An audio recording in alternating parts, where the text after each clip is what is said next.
Pues vamos a empezar pues con este curso propiamente dicho.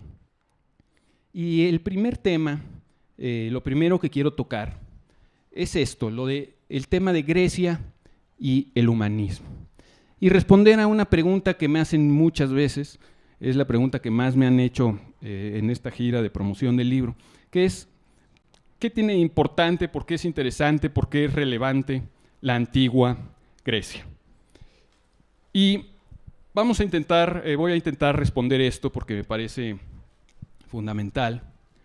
Y bueno, comencemos con lo más obvio, con lo más evidente. En primer lugar, heredamos muchísimo de los griegos.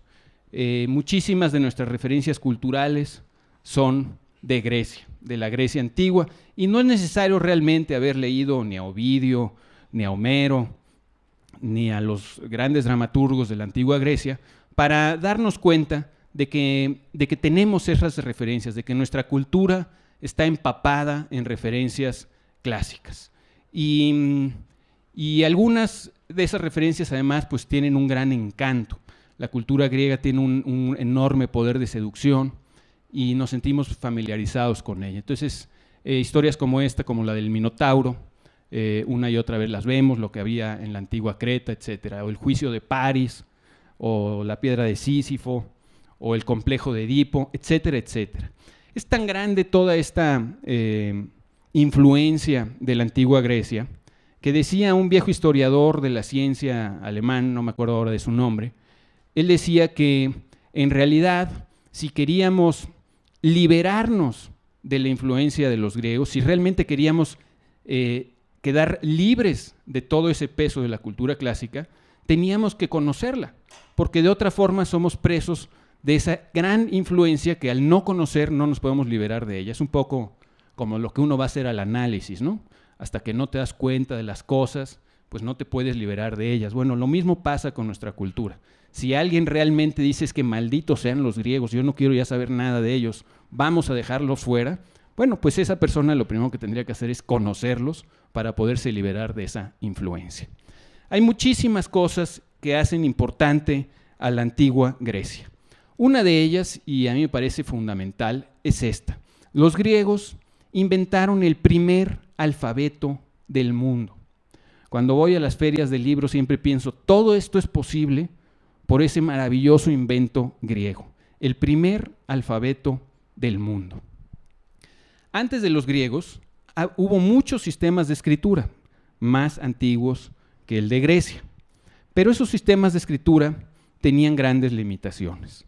En primer lugar, tenían un propósito mnemotécnico, y ese propósito mnemotécnico era para dos cosas. Primero, para recordar transacciones comerciales, que siempre ha sido una gran preocupación de los seres humanos, todavía hoy en las crisis que vemos en Europa, es quién le va a pagar a quién lo que le debe.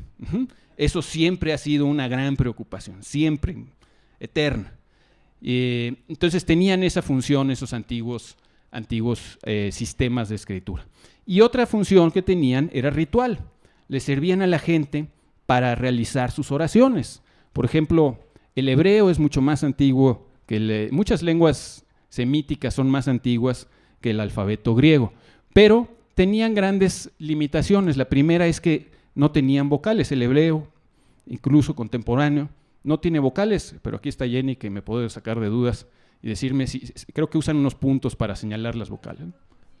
Esos puntitos. Exacto. Pero eso es una cosa muy moderna. Originalmente no tenían esos puntitos. Exactamente. Entonces, cuando no tenían puntitos, pues no habían ni siquiera vocales. Y uno dice, bueno, ¿cómo le hacían? ¿Cómo servía eso? ¿De qué servía? Y yo siempre pongo este ejemplo, es muy simple. Cuando uno ya conoce una oración, en realidad no necesita de las vocales para reproducir esa oración. Todos los católicos que están aquí, me imagino que podrán descifrar esto, ¿no? Facilísimo, ¿no? No necesitas las vocales. ¿Por qué? Porque ya te lo sabes. Como ya te lo sabes, las consonantes te sirven de guía mnemotécnica para poder continuar con tus oraciones. Entonces, todos esos sistemas de escritura le ayudaban a la gente a recordar cosas, a repetir lo que ya sabían. Y cuando los griegos inventan el alfabeto, no se dan ni siquiera cuenta de lo que están haciendo. Están liberando al ser humano, se están dando una herramienta fantástica para comunicar por primera vez a personas que uno no conoce ideas novedosas, ideas que esa otra persona tampoco conocía antes. Nunca antes en la historia de la humanidad había sido esto posible. Tú no podías hacerle llegar mensajes novedosos a alguien si ese alguien no conocía bien eso que tú estabas comunicando. Entonces, por primera vez, las ideas empiezan a fluir con libertad, gracias al primer alfabeto de la historia, que es el alfabeto griego. Y esto, obviamente, aunque los griegos no eran conscientes de esto, lo que hizo fue que generó toda una explosión de conocimiento, de lo que vamos a hablar un poco más mañana, que me interesa mucho el tema, y provocó que los griegos fueran los primeros intelectuales del mundo. Entre los griegos tenemos a los primeros intelectuales del mundo, es decir, a las personas que se apasionaban por las ideas y discutían respecto a esas ideas y eran capaces de pasarse muchas horas discutiendo ideas novedosas. Rafael los retrató a muchos de esos intelectuales en esta obra que, para los que ya leyeron el libro, saben que es muy importante en la primera parte del libro, que es la Escuela de Atenas de Rafael. Y por otro lado, otra razón muy importante por la que Grecia es antigua, es fundamental para nosotros, es porque es la cuna del humanismo. ¿Qué queremos decir con humanismo? En su forma más básica, más elemental, es la reivindicación de lo humano, de la reivindicación incluso de lo humano frente a lo divino. Por primera vez en el arte griego, y el arte, como ustedes, también los lectores del libro saben, yo creo que el arte es una expresión muy nítida de las sociedades. Los griegos crearon el primer arte humanista. ¿Qué es lo que significa esto? Significa que por primera vez el cuerpo humano, el ser humano, era retratado con naturalidad. Cuando uno revisa el arte antiguo o el arte primitivo, puede ser fascinante, es fascinante, no es peor arte que el arte griego, no es que sea de inferior calidad, pero sí se siente uno un poco ante algo extraño, no se siente uno en su propio mundo. Cuando empieza uno a revisar el arte griego, realmente es increíblemente contemporáneo, es increíblemente accesible aún para nosotros en nuestros días, no tiene nada que nos sorprenda por lo extraño. En cambio, si uno ve el arte egipcio, pues en primer lugar sabemos que los hombres no caminan de lado ni tienen cabeza de perro, ¿no? Es decir, hay una gran idealización en mucho del arte primitivo. Cuando uno ve el arte prehispánico también encuentra una inmensa idealización de las cosas. No encuentra una mirada natural, nítida al cuerpo humano. Ese es en su sentido más básico, el sentido del humanismo. Y realmente, de veras, o sea, sorprende por su familiaridad el arte griego. No parece tener 2.800 o 2.500 años de antigüedad esta estatua, por ejemplo. Y se refleja esto en muchísimas otras cosas. Por ejemplo, en la perspectiva.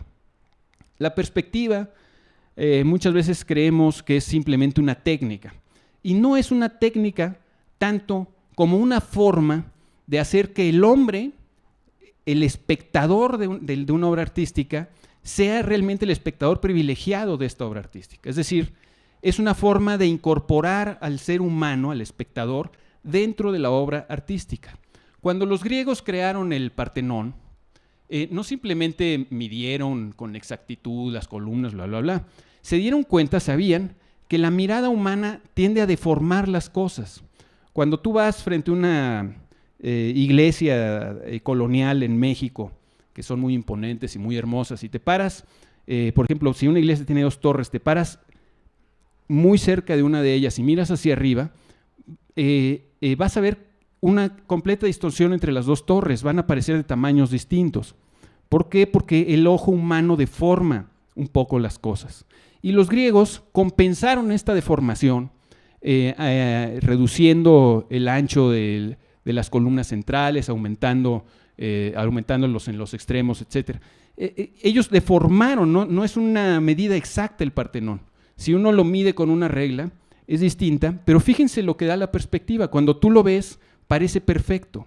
Entonces compensaron la deformación del ojo humano para dar esa impresión de armonía y de algo que no te choca, de algo que no te parece deforme. Y eso es justamente la perspectiva.